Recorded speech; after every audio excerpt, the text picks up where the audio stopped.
হরে অজ্ঞানতিমিরন্ধস্য জনাঞ্জনশলাকয়া শুরু করছো? হ্যাঁ চক্ষুরুন্মিলিतं येन তস্मै শ্রীগুরবে নমঃ।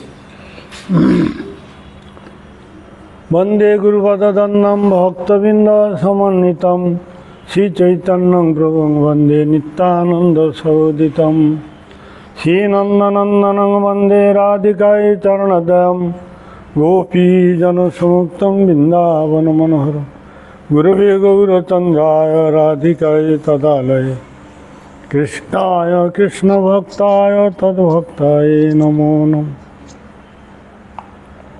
বৃন্দায় তুলসীদেব্যৈ প্রিয়ায় কেশবসতি কৃষ্ণভক্তিপদে দেবী সত্যবত্যৈ নমো নমঃ। শ্রীকৃষ্ণ চৈতন্য প্রভু নিত্যানন্দ শ্রী অদ্বৈত গদাধর শিবাসাদি শ্রী গৌরভক্তবৃন্দ। হরে কৃষ্ণ কৃষ্ণ কৃষ্ণ হরে হরে, হরে রাম রাম রাম হরে হরে। সর্বাগ্রে অস্মদেব গুরুপাদ পদ্ম জগদ্গুরু নিত্যবৈষ্ণব মুকুটমণি সম্বন্ধ জ্ঞান প্রদাতা ভক্তি বেদান্ত বামন গোস্বামী মহারাজের শ্রীচরণ কমলে দিন অসংখ্য সাষ্টাঙ্গ দণ্ডবোধ প্রণাম জ্ঞাপন করি। তৎপশ্চাৎ গৌড় বেদান্ত সমিতি প্রতিষ্ঠাতা আচার্য ভাস্কর নিয়ামক বৈষ্ণব মুকুটমণি ভক্তি প্রজ্ঞান কেশব গোস্বামী মহারাজের শ্রীচরণ কমলে এই দিন অসংখ্য সাষ্টাঙ্গ দণ্ডবোধ প্রণাম জ্ঞাপন করি। তৎপশ্চাৎ জগদ্গুরু সমস্ত গৌড় মঠে প্রতিষ্ঠাতা আচার্য ভাস্কর নিয়ামক বৈষ্ণব মুকুটমণি ভক্তি সিদ্ধান্ত সরস্বতী গোস্বামী প্রভুপাদের শ্রীচরণ কমলে দিন অসংখ্য সাষ্টাঙ্গ দণ্ডবোধ প্রণাম জ্ঞাপন করি।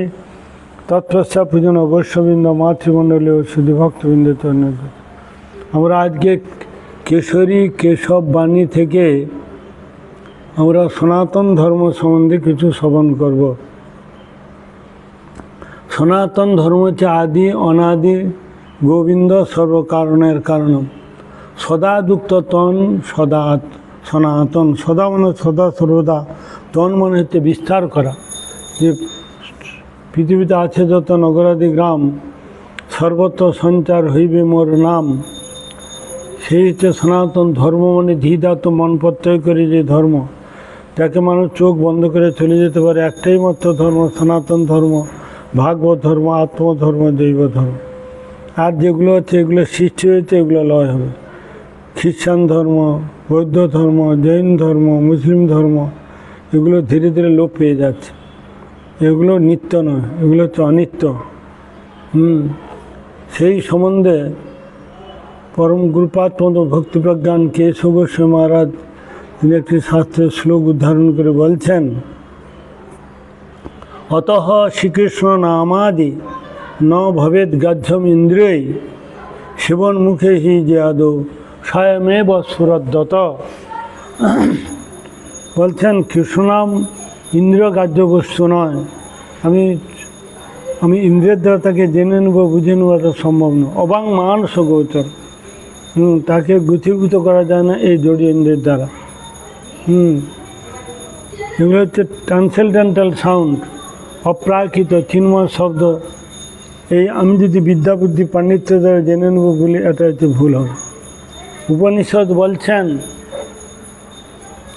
নায়ামাত্মা প্রবচনেন লভ্য ন বহুধা, নায়ামাত্মা প্রবচনেন লভ্য ন বহুধা ন শ্রুতেন যমবৈষ বৃণুতে তেন লভ্য তস্যৈ সে আত্মা বিবৃতে তনুষাম। তিনি যদি কৃপা করে আমাকে জানায় ভগবান, তবে সম্ভব। নিজের চেষ্টার দ্বারা, যুক্তির দ্বারা, তর্কের দ্বারা, বই পড়ে জেনে নেব, এটা হচ্ছে আনুগত্যময় ধর্ম। গুরু বৈষ্ণবের কৃপা ছাড়া, বৈষ্ণবের কৃপা ছাড়া, বৈষ্ণবের কৃপা বিনা কোনো কার্যের সিদ্ধি নয়। কৃষ্ণভক্তি দূরে রহো, সংসার নয়। কৃষ্ণভক্তি তো বহু দূরে, সংসার থেকে তার বৈরাগ্য, সংসার আসক্তি, সংসার মায়া কোনোদিন যেতে পারে না। সেই জন্য ইন্দ্রিয়ের দ্বারা এগুলো জানা যায় না। আমরা তো নাম জিহার দ্বারা উচ্চারণ করছি, হরে কৃষ্ণ হরে কৃষ্ণ কৃষ্ণ হরে হরে, হরে রাম রাম রাম হরে হরে বলছি। শাস্ত্র বলছে শ্রীনাম ইন্দ্রিয় গ্রাহ্য বস্তু নয়। তাহলে ভগবান যদি ইন্দ্রিয়গ্রাস্য না হন, তিনি বাহ্য জগৎ বিশ্বের অতীত বস্তু, তিনি এই যে বাহ্য জগতের যে বিশ্বের মধ্যে তিনি অতীত বস্তু, অতীন্দ্রিয় বস্তু, তাকে কি করে লাভ করা যাবে আমাদের? তখন বলছেন, এই জন্য বলছেন সেবনমুখে হি জিয়াদৌ, সেবা করতে করতে তার কৃপাতে হবে, নাম প্রভুর কৃপাতে। অনেক যতনে সেসব দমনে ছাড়িয়াছি আশা আমি, অনাথের অনাথ ডাকি তব নাম, এখনও ভরসা তুমি। নাম প্রভুর কৃপা ছাড়া তাকে জানা বোঝা যায়। হ্যাঁ, সেই নাম প্রভু যে গৌর সুন্দর, সেবা করার দ্বারা সেবনমুখে জিয়াদৌ, সে জিহ্বা উচ্চারণ হবে সেবনমুখের দ্বারা, স্বয়ং থেকে তখন তার হৃদয়ের মধ্যে স্ফূর্তিপ্রাপ্ত হবে। আমি ভগবানকে ডেকে নিয়ে আসবো, আর তিনি আমার গোলাম, ডাকলে আসবেন। তিনি যে আমার চাকর নাকি, যে ডাকলে তিনি হাজির হয়ে যাবে? ভগবান আমাদের চাকর নয়। আমি জগৎ ডাকলেই প্রীতির সে আদরের সে যত্নের সহিত ভক্তির সহিত যদি ডাকে, তবে ভগবান সাড়া দেবে। ভগবান ভক্তের ডাকে সাড়া দিবেন। ভক্তের দ্রব্যবহু কাড়ি কাড়ি খায়, ভক্ত ছাড়া অভক্ত নিন্দুক পাষণ্ডী তাদের কাছে ভুলেও যাবে। তো সেই জন্য এখানে তো বললেন, তিনি বাহ্য জগতের অতীত বস্তু, এই জড় ইন্দ্রের দ্বারা তাকে জানা যাবে না, তাকে গুরু পরম্পরা প্রাপ্তর দ্বারা তাকে জানতে হয়। আমনা প্রাহ হরিহি পরমতত্ত্বং তদ রসাব্ধিং বিমুক্তাং স্বভাবান ভেদাভেদ অবকাশং সকলমপি হরে সাধনং শুদ্ধ ভক্তিং সাধ্যং তৎপ্রীতিমেবতু বিশুতি গৌরচন্দ্র স্বয়ং। হ্যাঁ, সে গৌর সুন্দরের করতে হলে তাকে তার কৃপা ছাড়া তাকে জানা যাবে না। গৌর, এটা হচ্ছে মহাপ্রভু মদ এবং পথ। আমরা বাক্য, গুরু পরম্পরা প্রাপ্ত বাক্য দ্বারা তাকে জানা যাবে। আমি চেষ্টার দ্বারা, যুক্তির দ্বারা, তর্কের দ্বারা বই পড়ে জেনে নেব, এটা কখনো সম্ভব। অবাং মানস গোচর। আমি ভগবানকে ডেকে নিয়ে আসবো, আর তিনি আমার গোলাম, তিনি আমার পিছনে পিছনে এসে যাবেন, এটা সম্ভব নয়। তিনি কি আমার চাকর নাকি যে ডাকলে তিনি এসে যাবেন? সেবার উন্মুখতার ক্রমে জিহাতে এসে তিনি উদয় হন। কানের ভিতর দিয়া মরমে পশিল গো, আকুল করিল মোর প্রাণ, কেবা শোনাইল সমনাম। কানের ভিতর দিয়া যদি এদিক দিয়ে ঢুকে এদিক দিয়ে বেরিয়ে যায়, তাহলে কাজ হবে না। যদি বেগা যদি ভিতরে ঢুকে, তাহলে সেই বস্তুর কাজ হবে।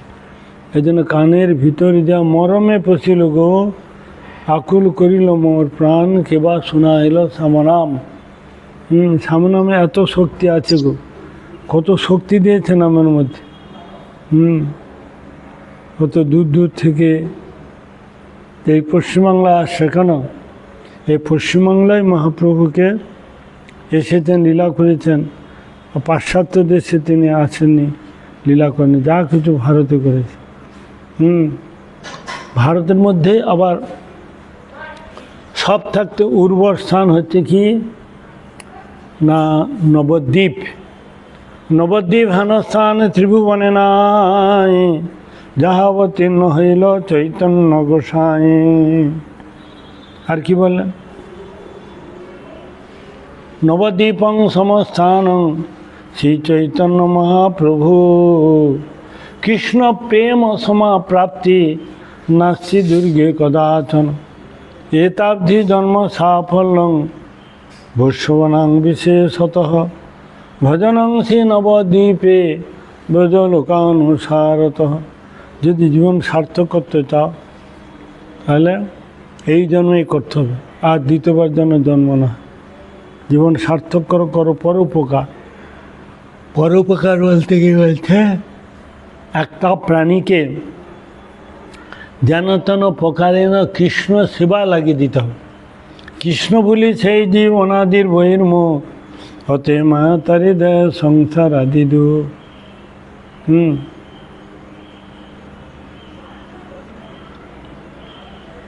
দুঃখের একটাই হচ্ছে কারণ, আমাদের কৃষ্ণ ভুলি, আমরা কৃষ্ণকে ভুলে গেছি, সেই জন্য দুঃখ কষ্ট অভাব অভিযোগ যত সমস্যার মূল হচ্ছে কৃষ্ণ ভুলি।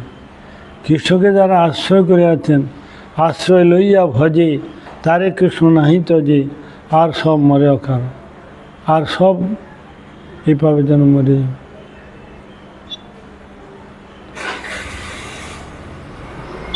তাহলে সেবা ছাড়া ভগবানকে পাওয়া যাবে না।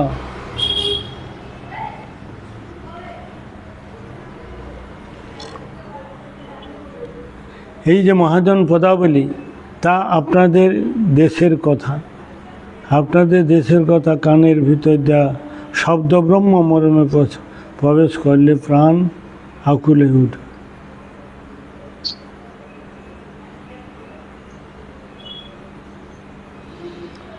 তা জিহা নৃত্য করে তিনি সেই স্বয়ং ভগবান কৃষ্ণ। তুণ্ডে তান্নবিনিং রতিং বিতুনিতে তুণ্ডাবলী লব্ধ হয়ে কর্ণ কৌড় কড়তে কড়ম বিধম্ব শ্রিয়াম চেত প্রাঙ্গণ সঙ্গিনীং সর্বেন্দ্রানাঙ্কিতিং নো জানে জনিতা কৃষ্ণমিতি কৃষ্ণেতি বর্ণদ্বয়ী।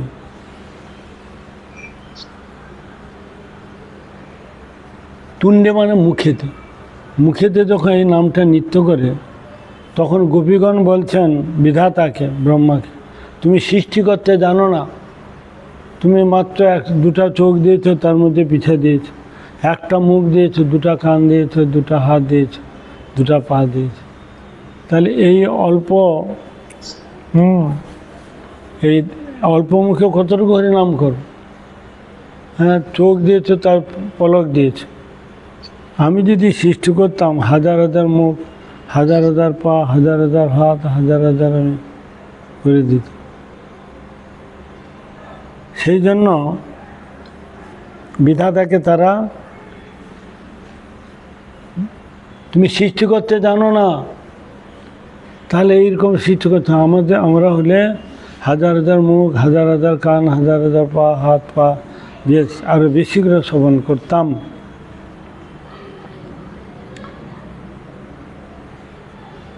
যখন সেবা উন্মুখতা লাভ, কৃষ্ণ সেবাতে যখন তার স্নেহ মমতা লেগে যায়, যে কৃষ্ণই আমাদের সর্বস্ব, কৃষ্ণ আমায় রাখে পালে জানো সর্বকাল, আত্মনিবেদন দৈনে ঘুচাও জঞ্জাল।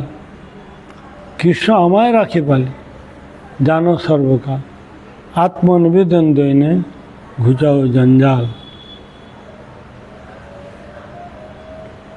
আমরা কি বলি, আমার পিতা আছে, স্বামী আছে, ছেলে আছে, ওরাই আমাদের খেতে পড়তে দেয়। নরোত্তম দাস ঠাকুর কি বললেন, ধনে যদি প্রাণ দিত ধনী রাজা না মরিত, ধরা অমর হইত রাবণ।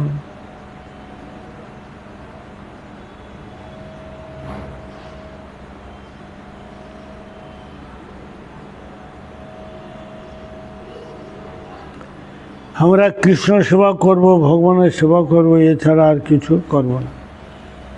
আমাদের এই জন্য ভগবান পাঠিয়েছেন, একটাই কার্য, কৃষ্ণ ভজিবার তরে সংসারে আইন মিছে মায়ায় বদ্ধ হয়ে বৃক্ষ সমূহ। আমাদের একটাই যে কাজ হচ্ছে কৃষ্ণ সেবা, নাম কর।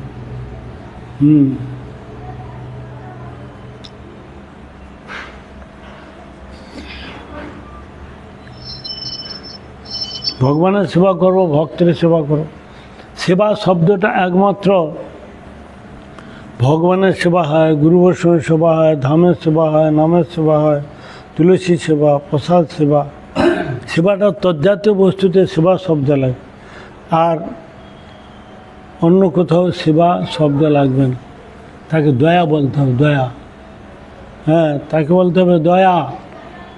সেবাটা একমাত্র গুরু বৈষ্ণব, ভগবান, তুলসী, ভাগবত, ধাম, নাম, এদের জন্য রিজার্ভ থাকে।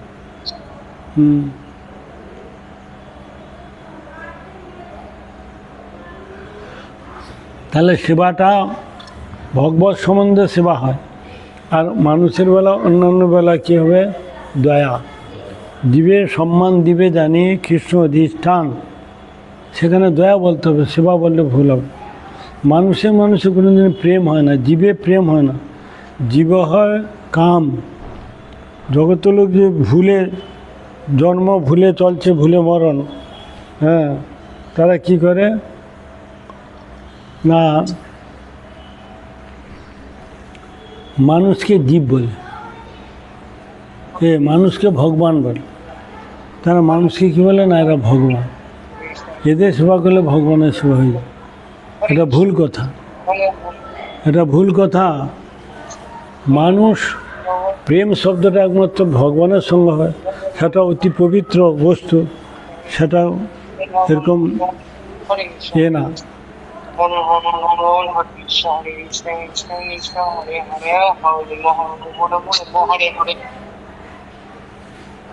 তো সেই জন্য যে সেবাটা একমাত্র কৃষ্ণের সেবা হয়, বৈষ্ণব সেবা হয়, নামের সেবা হয়, ধামের সেবা হয়, আর গ্রন্থের সেবা হয়। এগুলো সেবা শব্দটা এখানে শাস্ত্রে বলছে। কখন না, যখন সেবায় উন্মুখতা তার লাভ হয়, সেবা করার প্রবৃত্তি, সেবা করার ইচ্ছা, সেবা করার বাসনা, সেবা করার তার একটা মন থেকে একটা স্বতঃস্ফূর্তভাবে ইচ্ছা জাগে, তবে হয় সেবা। আমরা সেবা করবো, এছাড়া কিছু করবো না। আমাদের জীবনে আর কোনো ব্রত নেই, এই একমাত্র ব্রত আমরা পালন করব। এ কারণে আমরা সেই ভগবানকে লাভ করতে পারব।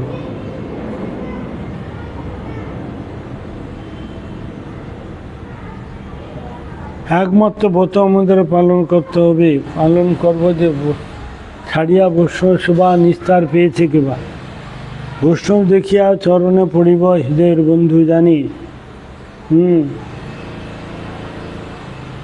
একমাত্র ব্রত আমাদের আমরা পালন করব, ভগবানের সেবা, ভক্তের সেবা করব। এ করলেই আমরা সেই ভগবানকে লাভ করতে পারব।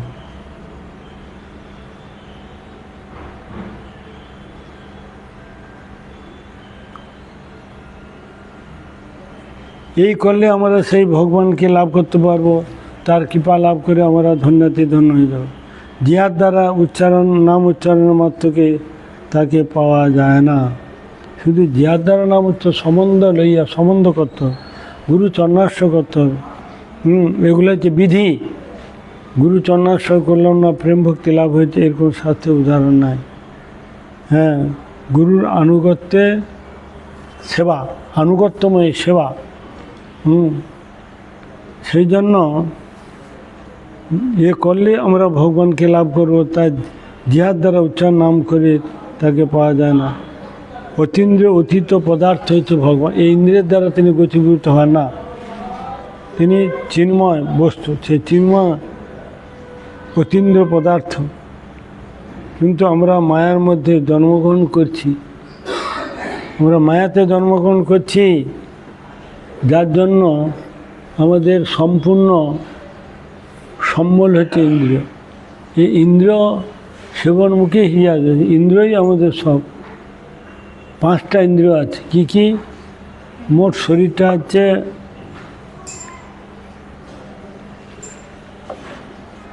24 তত্ত্ব হচ্ছে শরীরে। পঞ্চ কর্মেন্দ্রিয়, পঞ্চ জ্ঞানেন্দ্রিয়, পঞ্চ তন্মাত্রা, পঞ্চ মহাভূত। হ্যাঁ, পঞ্চ কর্মেন্দ্রিয় চক্ষু, কর্ণ, নাসিকা, জিহ্বা, ত্বক। পঞ্চ জ্ঞানেন্দ্রিয় বাক, পানি, পাদ, উপস্থ, পায়ু। পঞ্চ তন্মাত্রা রূপ, রস, গন্ধ, শব্দ, স্পর্শ। আর পঞ্চ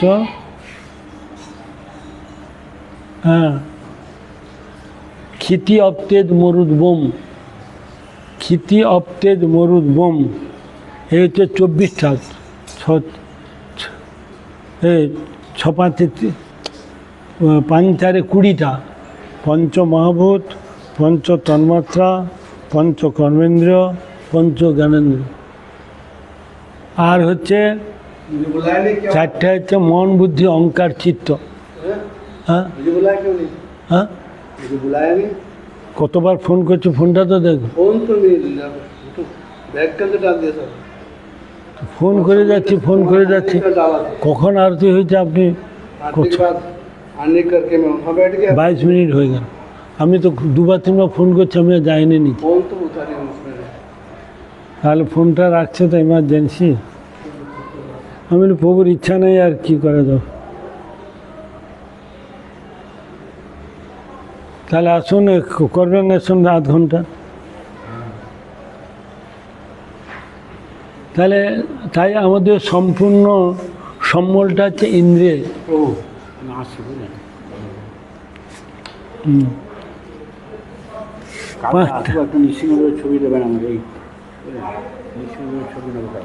একটু আগে এলে হতো, তখন বললেও দিয়ে বসতাম। আর ওইটা মাথায় রাখবেন কিন্তু একটু, হ্যাঁ, দয়া করে। আমাদের সম্বল কিছু না, অথচ শাস্ত্রে বলেছে ইন্দ্রিয়ের দ্বারা তাকে পাওয়া যাবে না, তার কাছে পৌঁছানো যায় না। এটাই যদি বিচার হয় তাহলে আমাদের উপায় কি? বেদ আমাদের রাস্তা খোলসা করেছে। বেদ কি বলেছেন? বেদ বলেছে যে শব্দ ব্রহ্ম গ্রহণ করো।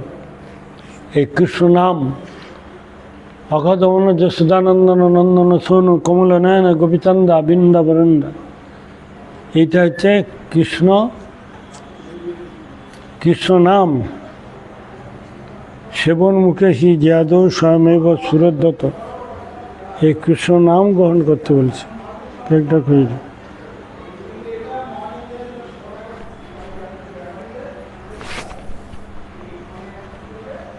কৃষ্ণ নামে এত শক্তি দিয়েছেন, এই নামের মধ্যেই সব কিছু পাওয়া যায়।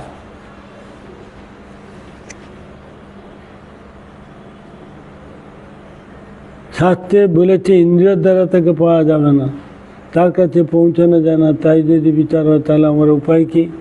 বেদ আমাদের রাস্তা খোলসা করেছেন। বেদ বলেছেন যে শব্দ ব্রহ্ম গ্রহণ করো। শব্দ ব্রহ্ম আর শব্দ সামান্য, এক জিনিস না। ইট কাঠ পাথর জল বায়ু আকাশ, এগুলো হচ্ছে শব্দ সামান্য। আর অঘদবন যশোদানন্দ নন্দন সোনো রাধা গোবিন্দ, রাধা বিনোদ বীর, রাধা গোবিন্দ, এগুলো হচ্ছে শব্দ ব্রহ্ম। শব্দ সামান্য কোনগুলো? এই ইথারে সেগুলো জন্মগ্রহণ করেছে। Vibration of the ear in sound. সায়েন্টিস্টরা বলেন বায়ু বিড়লন থেকে শব্দের উৎপত্তি হয়েছে। বায়ু বিড়লন থেকে শব্দের উৎপত্তি হয়েছে। এই টোকা দিলাম, একটা শব্দ হলো। বায়ুটাকে বিড়লন করার শব্দ, বায়ুটাকে বিড়লন করার শব্দ। বৈয়াসিকগণেরা ব্যাকরণের মধ্যে শব্দ উচ্চারণ স্থান নির্ণয় করেছে। যারা বৈয়াসকি, তারা কি বলেছেন না, ব্যাকরণের মধ্যে শব্দ উচ্চারণ স্থান নির্ণয় করেছে। ওষ্ঠ, দন্ত, তালু, মূর্ধা প্রভৃতি বিভিন্ন স্থান থেকে শব্দ উচ্চারিত হয়। ওষ্ঠ থেকে, দন্ত থেকে, তালু থেকে, জিহ্বা থেকে প্রভৃতি স্থান থেকে শব্দ উৎপত্তি। সেগুলো বৈয়াকরণিক শব্দ বা বায়ু বিড়লনের শব্দ। এ শব্দ সামান্য, একে শব্দ ব্রহ্ম বলা হয় না। বৈদিক মন্ত্র ওং তদ্বিষ্ণু পরমং পদং সদা পশ্যন্তি সুরা দিদিব চক্ষুরাততম, এটা বৈদিক মন্ত্র। বীজ মন্ত্র কি না? দীক্ষা মন্ত্র।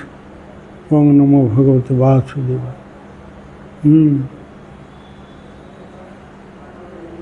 দীক্ষার মন্ত্র শব্দ সামান্য নয়, বা অভিধানিক শব্দ নয়। তাহলে বৈদিক মন্ত্র, বীজ মন্ত্র, দীক্ষার মন্ত্র শব্দ সামান্য নয়, বা অভিধানিক শব্দ নয়। এগুলো শব্দ ব্রহ্ম। তা কিসের দ্বারা গ্রহণ করা হয়? এর জন্য আমাদের বৈদিক গুরুর কাছে যাও। আমাদের যে গুরু আছে, বৈদিক গুরু, তাদের কাছে যেতে হবে, সদ্গুরুর কাছে যেতে হবে। যে গুরু তোমাকে ভগবানের পাদ পদে পৌঁছে দেবে। মহাপ্রভু কীর্তন নীত গীত বাদিত্য মর্দন মনসরসেন রোমাঞ্চ কম্পাসু তরঙ্গ ভাদ বন্দে গুরশ্রী তরণার। এই জাতীয় গুরুর কাছে যেতে হবে। বিশ্বনাথ চক্রবর্তীপাদ বলছে শব্দ ব্রহ্ম, যে গুরু ভগবানকে হৃদয়ে ধারণ করে আছেন, হ্যাঁ, যস্য প্রসাদাৎ ভগবত প্রসাদ, যস্য প্রসাদান নগতি কুতোপি ধ্যাং শুভং তৎস যশস্বন্ন বন্দে গুরু শ্রী চরণ।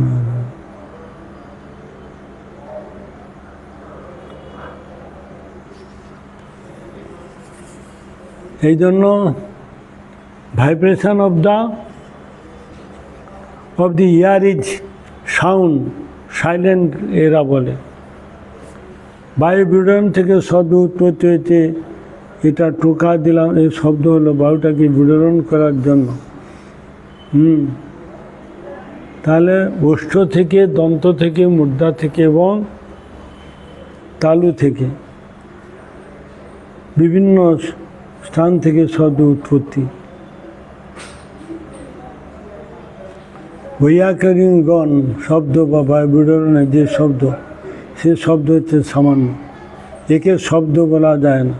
বৈদিক মন্ত্র, বীজ মন্ত্র, দীক্ষার মন্ত্র শব্দ সামান্য।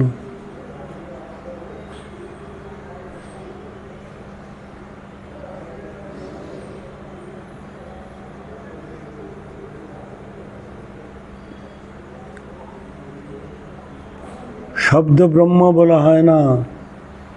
ইট কাঠ পাথর জল, হাওড়া শিয়ালদা মেছেদা, হ্যাঁ, সাম্বাদা, এগুলো ক্ষেত্রে জড়। শব্দ সামান্য। হরে কৃষ্ণ রাধে গোবিন্দ, এগুলো তো শব্দ ব্রহ্ম। এই জন্য শব্দ ব্রহ্ম আর শব্দ সামান্য এক হলো না।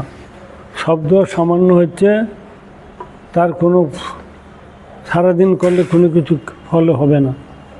আর শব্দ ব্রহ্মতে ভগবান তোমার কাছে এসে উপস্থিত। কৃষ্ণ কৃষ্ণ বললে একদিন, 2 দিন, 10 দিন বলতে বলতে একদিন তোমার কাছে এসে যাবে। আমি যদি জল, ইট, কাঠ, পাথর বলি, এখানে কোটি জন্ম করলে ওটা আসবে না। সেই জন্য কিসের দ্বারা এটা করা যাবে? এর জন্য আমাদের বৈদিক গুরুর কাছে যা, যিনি বিধিবিধান অনুযায়ী তোমাকে বলবে। গুরু তোমাকে শব্দ ব্রহ্ম দিয়ে দেবেন, কানে মন্ত্র দিয়ে তোমাকে অধিকার প্রদান করে দেবেন। সদ্গুরুর কাছে যেতে হবে। অসৎগুরু, কুলগুরু, বৈদিকী গুরু, লৌকিক গুরু কাছে গেলে কোনো ক্রিয়া হবে না।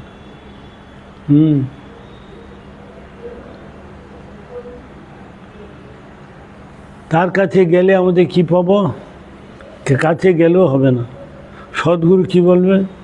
সে তোমার চক্ষু চায় না, নাসিকা চায় না, জিহা চায় না, ত্বকটাই চায়।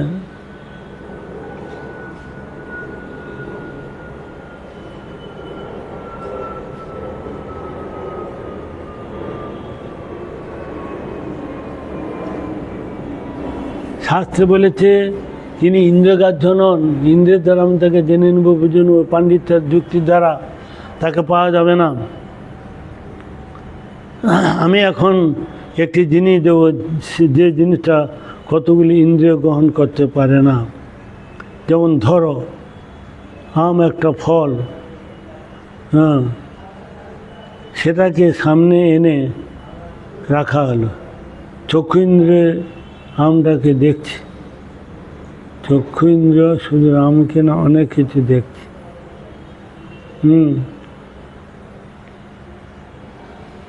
হাত থেকে স্পর্শ করছে, নাসিকা ঘ্রাণ নিচ্ছে, আমের বেশ ভালো গন্ধ নিচ্ছে, জিহ্বার কাছে খাচ্ছে, জিহ্বার কাছে গিয়ে খাচ্ছে।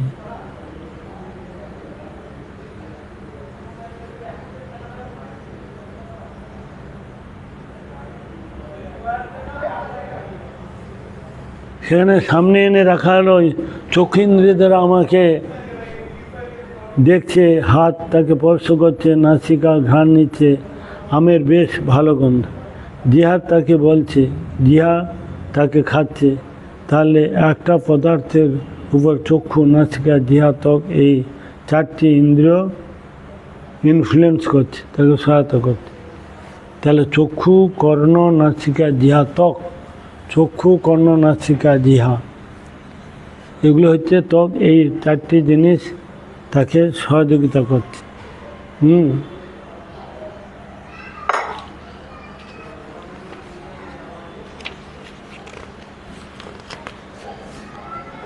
এই জন্য আমরা অতীন্দ্রিয় তত্ত্বকে কী করে পাবো? এই পার্থিব বস্তু, জাগতিক বস্তু, এই বস্তুগুলি ইন্দ্রিয় কার্য।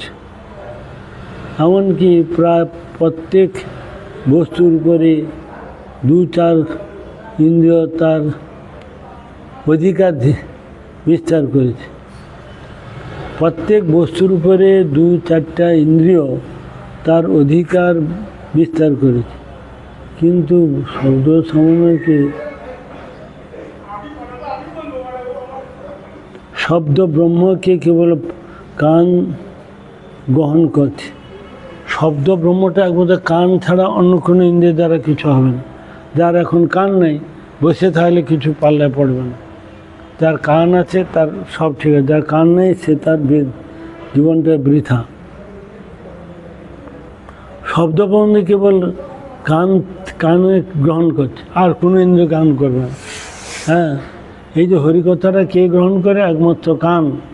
কানের ভিতর দিয়া মরমে পশিল গো, আকুল করিল মোর প্রাণ, কেবা শোনাইল শ্যামনাম।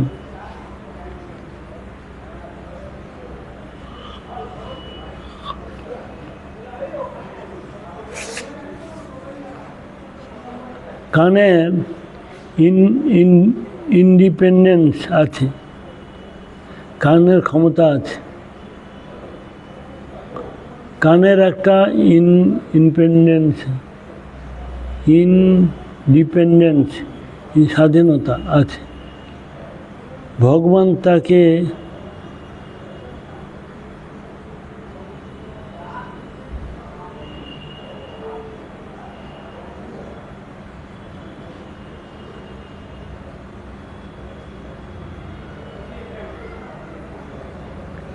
শব্দ চোখ দিয়ে দেখা যায় না, নাসিকার ঘ্রাণ নেওয়া যায় না, নাসিকার ঘ্রাণ নেওয়া যায় না, ত্বকের দ্বারা স্পর্শ করা হয় না, জিহ্বার দ্বারা খাতরা,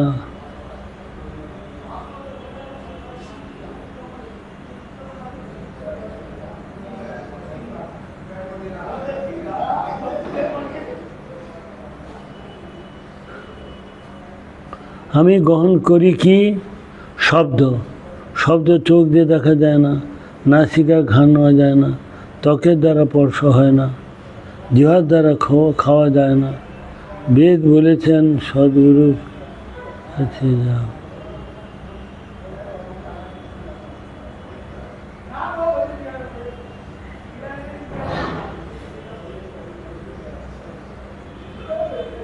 ত্বকের দ্বারা স্পর্শ হয় না, স্পর্শ হয় না। ত্বকের মানে চামড়ার দ্বারা স্পর্শ হয় না সেই আত্মাকে, জিহ্বার দ্বারা পাওয়া যায় না। বেদ বলেছেন সদ্গুরুর কাছে যাও, গেলে তিনি শব্দ ব্রহ্ম কানের মধ্যে দিয়া।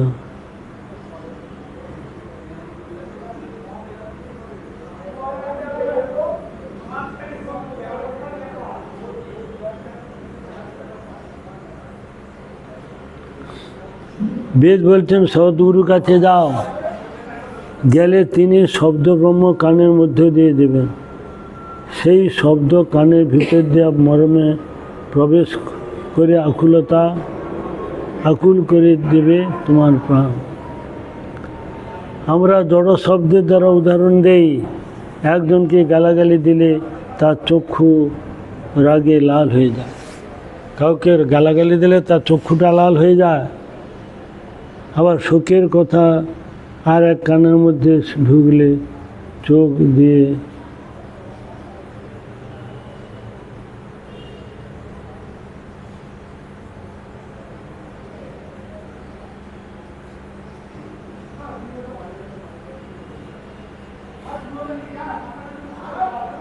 আবার শোকের কথা এক আর এক কানের মধ্যে ঢুকলে চোখ দিয়ে দর দর জল করে জল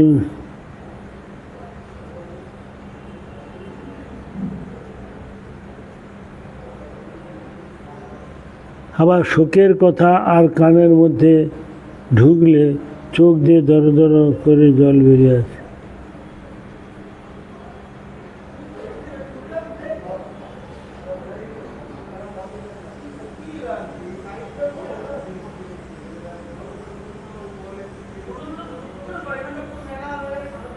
শব্দের ইনফ্লুয়েন্স যা তা আমাকে ক্রোধ করে দেয়। এমনভাবে বলে একজন কান্নাকাটি করে, আবার একজন এমনভাবে বলে তার মানে কষ্ট হয়, চোখে জল এসে যায়। আমাকে শোকাচ্ছন্ন করে দেয়। আমাকে উৎসাহ সূচক বাক্য বললে আমি একা 5টা লোকের কার্য করব।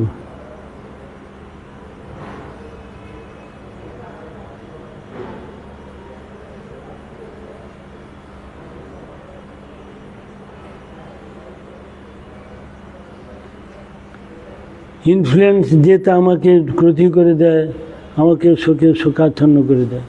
আমাকে উৎসাহ সূচক বাক্য বললে আমি একা 5টা লোকের কার্য করব, যদি উৎসাহ প্রদান করে। আর নিন্দনীয় কথা বললে আমি মর্মে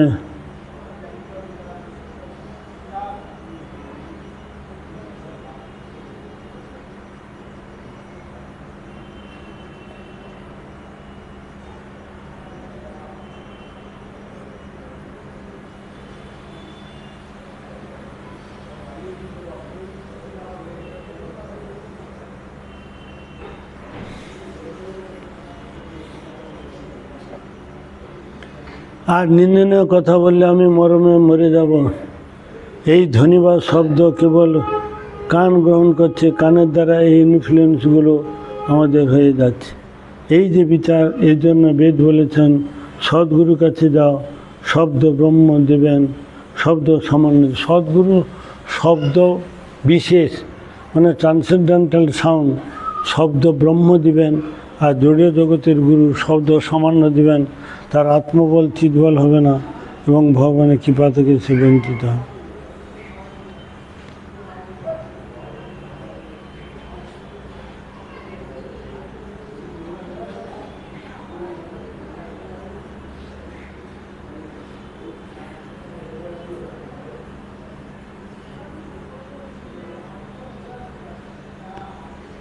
এই বই ছাপা থেকে মন্ত্র নিলেই হয়। হ্যাঁ, বই ছাপা থেকে তো মন্ত্র নিলে হয়। গুরুকরণ করা কি দরকার? সাপড়েকে ডাকতে হবে না। বই কিনে তাকে যদি প্রয়োগ করা যায়, সে বস্তু ক্রিয়া করবে না।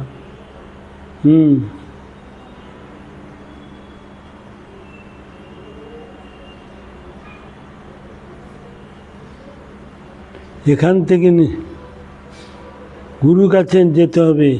আমাদের দেশের শিক্ষা পদ্ধতি কি না, বেদ আমাদেরকে বলে দিয়েছেন যে আমরা শিক্ষা বিভাগে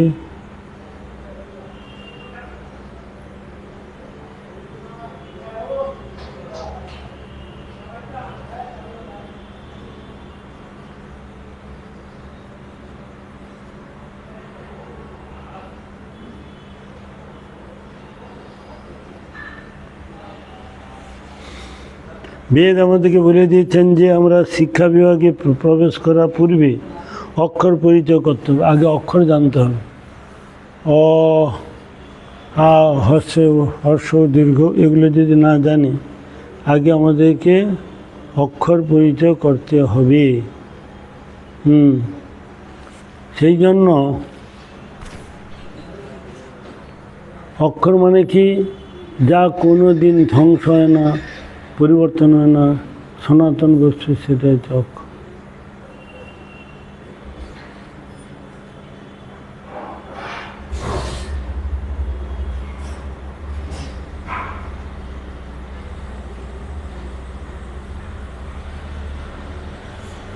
অক্ষর মানে হচ্ছে যে বস্তুটা ধ্বংস হয় না, পুরানো যায় না, কাটানো যায় না, নিত্য সনাতন বস্তু আগে ছিল, এখনও আছে এবং পরে থাকবে।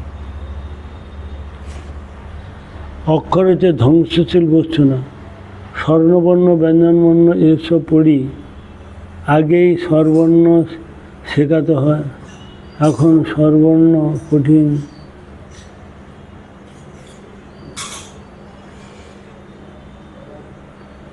আগেই স্বর্ণবর্ণ শেখাতে হয়, কেননা স্বরবর্ণ হলো স্বাধীন।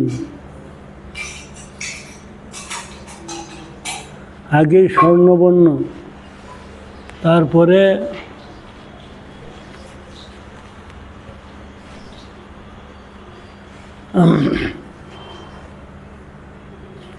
স্বর্ণবর্ণ হলো স্বাধীন, ব্যঞ্জনবর্ণ হলো তার অধীন। সেজন্য স্বরবর্ণ শেখাতে গিয়ে গুরু আগে একটা শেখান, বলেন লেখো গীতা বলেছে বর্ণানাম অকারোস্মি, বর্ণানাম অকারোস্মি, অকার থেকে সমস্ত বর্ণের উৎপত্তি। গীতায় বলেছেন আপনারা, ভগবান বলেছেন বর্ণসমূহের মধ্যে আমি হচ্ছে অকার, কাজে অকারটি আগে লিখতে হবে। অকারকে না স্বয়ং কৃষ্ণ, অক্ষর বস্তু, ধ্বংসশীল বস্তু নর, নিত্য সনাতন।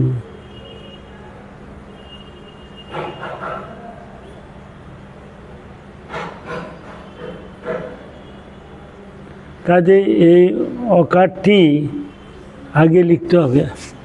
অকারকে না স্বয়ং কৃষ্ণ, অক্ষর বস্তু, ধ্বংসশীল বস্তু নয়, নিত্য সনাতন বস্তু হচ্ছে কৃষ্ণ।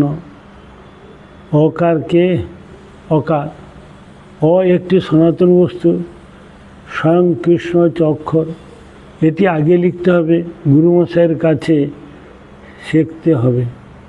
দুর্ভাগ্যবশত গুরুমশাইয়ের আজকাল অক্ষর জ্ঞান নাই।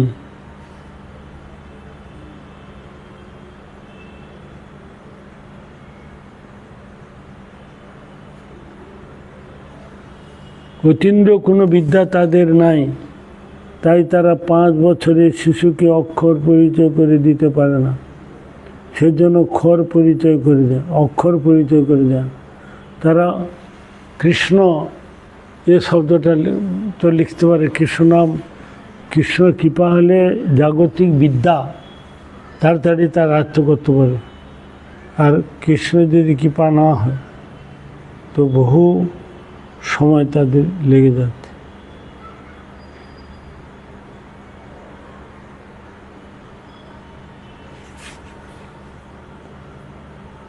পাঁচ বছরে শিশুকে অক্ষর পরিচয় করে দিতে পারে না, সেজন্য খর পরিচয় করে দেয়। খর মানে যেটা ধ্বংসশীল, পরিবর্তনশীল, নষ্ট হয়ে যায়। আর অক্ষর মানে যেটা নিত্য সনাতন বস্তু, আগে ছিল, এখনও আছে, পরেও থাকবে। বৈদিক শিক্ষা ছিল, তা না হলে আমাদের একটা উচ্ছৃঙ্খল হয়ে যেত। এই বৈদিক পদ্ধতি চলে আসে, প্রথম বাংলা শিক্ষা থেকে এই সমস্ত ছিল। ক্রমশ এসব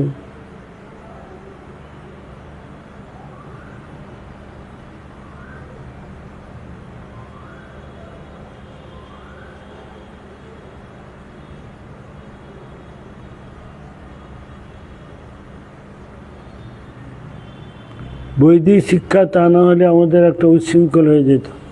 এই বৈদিক পদ্ধতি চলে আসছে, প্রথম বাল্য শিক্ষা থেকে এই সমস্ত ছিল। ক্রমশ এসব শিক্ষা উঠে যাচ্ছে। হরিনামামৃত ব্যাকরণ জীব গোস্বামীপাদের সংস্কৃত ব্যাকরণের মধ্যে সর্বপ্রধান ব্যাকরণ ছিল। জীব গোস্বামীপাদ তা রচনা করেছেন। অন্যান্য সমস্ত বৈয়াসিকগণের যে সমস্ত ভুল ত্রুটি, সেগুলো তিনি দেখিয়ে দিয়েছেন। প্রত্যেক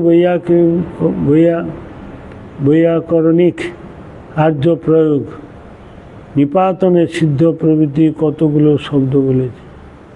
তারা ব্যাকরণে এরকম সূত্র রচনা করতে পারেননি।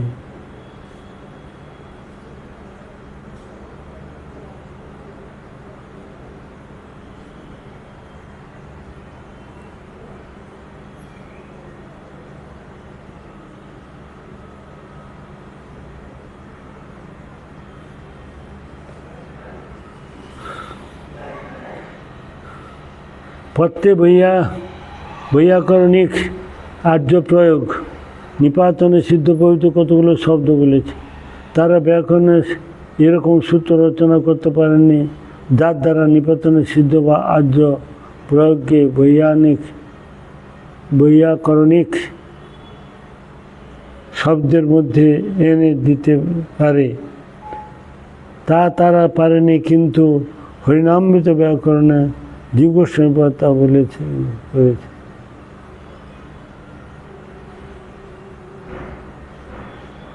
কিন্তু হরিনামৃত ব্যাকরণে জীব গোস্বামী তা করেছেন।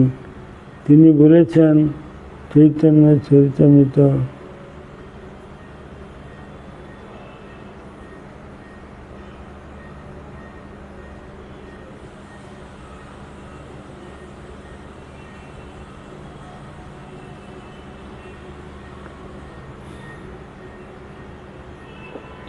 ব্যাকরণ দ্বারা শব্দ শাস্ত্র সম্পূর্ণ অধিগত করতে পারা যায়।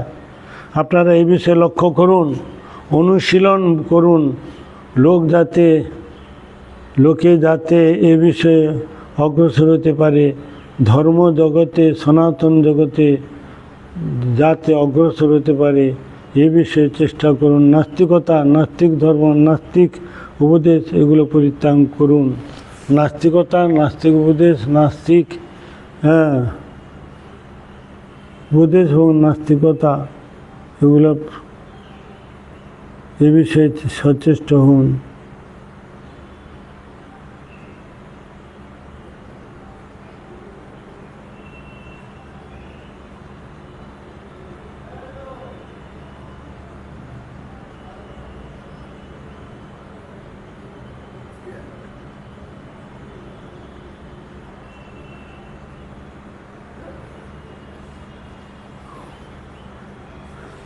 ধর্মজগতে সনাতন জগতে যাতে অগ্রসর হতে পারে সে বিষয়ে আমাদের প্রত্যেকে সচেষ্ট হতে হবে। নাস্তিকতা, নাস্তিক ধর্ম এবং নাস্তিক উপদেশ এসব পরিত্যাগ করতে হবে। নাস্তিক শব্দ কি? তার আকার নেই, যার আকার নেই, তার গুণ নেই, যার পরিকর নেই, তাকে বলে নাস্তিক ব্রহ্ম। যেমন জ্যোতির কোনো বর্ণ নেই, আকার নেই, এ নেই, এই জ্যোতিকে বলছে নাস্তিক।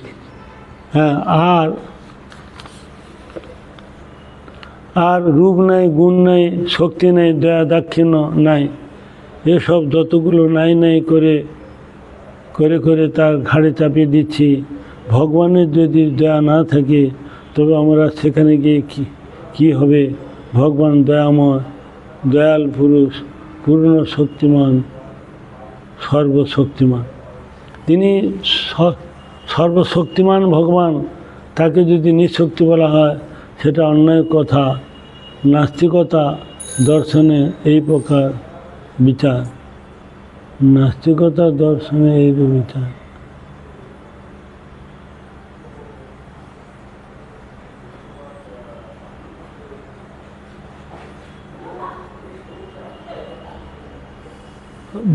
যার রূপ নাই, গুণ নাই, শক্তি নাই, দয়া দাক্ষিণ্য নাই, সব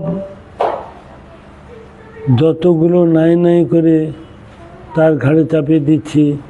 ভগবানের যদি দয়া না থাকে তবে আমার সেখানে গিয়ে কি হবে? ভগবানের যদি দয়া না থাকে তবে আমার সেখানে গিয়ে কি হবে? ভগবান দয়াময়, দয়াল পুরুষ, পূর্ণ শক্তিমান এবং সর্বশক্তিমান। তিনি সর্বশক্তিমান, তাকে যদি নিঃশক্তি বলা হয় তাহলে তা অন্যায় কথা হবে। নাস্তিক দর্শনে এই প্রকার বিচার, অনেকে বিচার করেছেন পরজন্ম নাই, এই জন্ম এই শেষ জন্ম আমাদের ঋষি পরজন্ম নাই। আমাদের যদি পরজন্ম নাই হয় তবে কেন কষ্ট করা দরকার ছিল?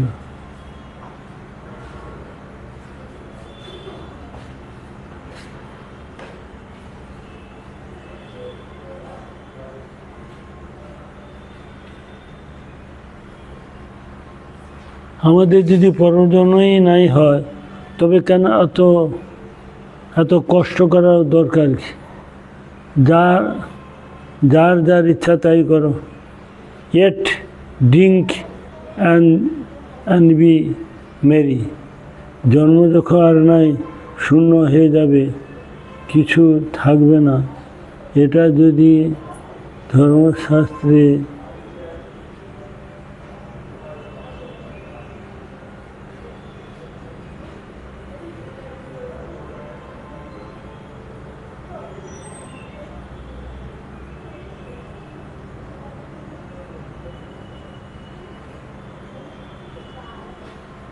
আমাদের যদি পরজন্ম নাই হয় তবে কেন কষ্ট করার দরকার কি?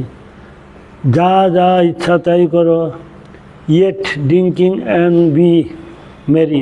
পরজন্ম যখন নাই, শূন্য হয়ে যাবে, কিছু থাকবে না, এই যদি ধর্মশাস্ত্রের শিক্ষা হয়, তাকে সনাতন ধর্ম কখনো বলা যাবে না। কেউ কেউ পূর্বজন্ম মানে না, পরজন্ম কেউ কেউ মানে, পূর্বজন্ম কথা মানে না, পরজন্ম মানে না। এর মানে হচ্ছে অনিত্য আধুনিক কথাগুলো মত যুক্তিতর্ক দ্বারা খাড়া করে দিয়েছে। এগুলো সনাতন ধর্ম নয়, এদের সঙ্গে আমাদের কোনো সম্বন্ধ নাই। এরা নাস্তিক, এদের দেখলেই বলবো যে তুমি বাবা দূরে থাকো, আমি তোমার সঙ্গে কথা বলে সময় নষ্ট করব না। ভগবান রূপবান, জ্ঞানবান, তার রূপ আছে। বেদান্ত দর্শন খোলসা করে দিয়েছেন। ওং তদ্বিষ্ণু পরমং পদং সদা পশ্যন্তি সুর দীর্ঘচক্ষুরা ততম।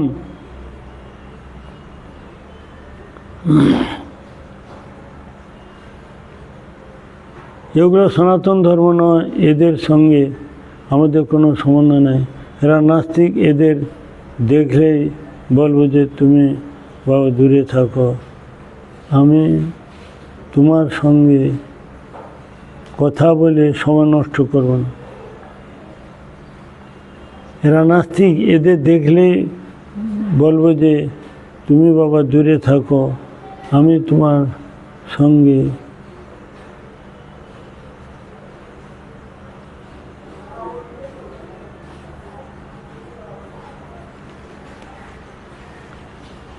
ভগবান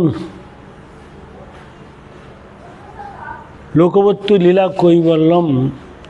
লোকবত্তু লীলা কৈবল্যম ব্রহ্মসূত্রে এটা বলা হয়েছে, মহাপ্রভুর যে ধর্ম, 6 গোস্বামীর যে ধর্ম জগতে প্রচার করেছেন, সম্পূর্ণরূপে বেদান্ত দর্শনের স্থাপিত। বেদান্ত থেকে, বেদ থেকে বেদান্ত, বেদান্ত থেকে ভাগবত। গীতায় দেখা যায় কতগুলি আসরিক কর্ম আর কতগুলি দৈব কর্ম।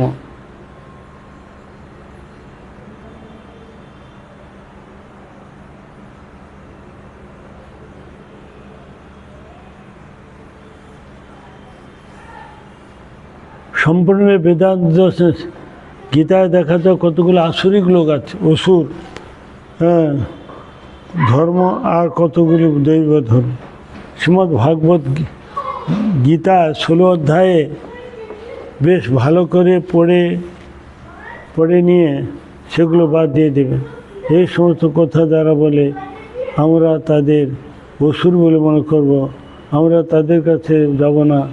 আজকের এই পর্যন্ত আমরা সমানে বাঞ্ছা কল্পতরুবশ কৃপা সিন্ধু ভয়ে বচ পতিতানাং পাবনেভ্যো বৈষ্ণভ্যো।